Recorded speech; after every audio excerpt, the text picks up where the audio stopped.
Abraham స్థానంలో యేసన్న గారిని పెడుతున్నాడు. సేవ ప్రారంభించి ఎన్ని కొండలెక్కాడు, ఎన్ని గుట్టలెక్కాడు, ఎన్ని వాగులు దాటాడు, ఎన్ని వంకలు దాటాడు.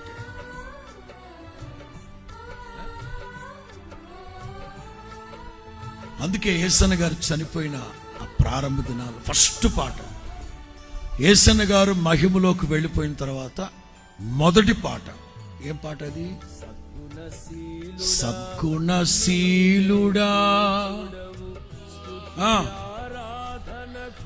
స్తుతి ఆరాధనకు అర్హుడవు, సత్య ప్రమాణముతో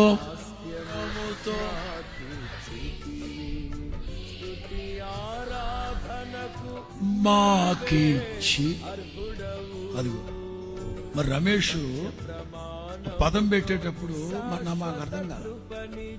రమేష్ చెప్పాడు, అన్నా ఇది అంటే మనస్సులో ఇన్నర్ మీనింగ్, ఫీలింగ్స్. యేసన్న గారు సంపాదించిన స్వాస్థ్యం, దేవుడు మనల్ని ప్రేమించి దేవుడు తన ప్రియుని స్వాస్థ్యాన్ని ఇదిగో మన చేతిలో పెట్టాడు. హల్లెలూయా. ఏమంటారు మీరు? ఏమంటారు చెప్పండి. కొండలెక్కాడు, గుట్టలెక్కాడు, తిండి తిప్పట్లు లేకుండా అంచిపోయి.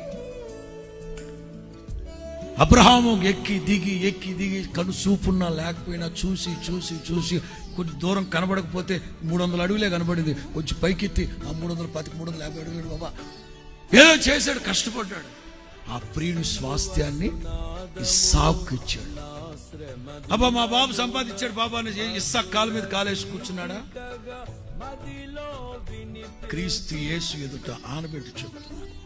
ఆయన చనిపోయిన నాటి నుంచి నేటి వరకు ఆహర్నిశలు ఈ 14 సంవత్సరాలు 13.5 ఆల్మోస్ట్ 13.5 ఆయన మహిమలోకి వెళ్ళిపోయిన 14 సంవత్సరాలుగా సమయమైన అసమయమైన నిద్రాహారాలు మాని రాత్రి మగల విత్తనాలు విత్తుతానే ఉన్నాం ఇస్సాకులాగా.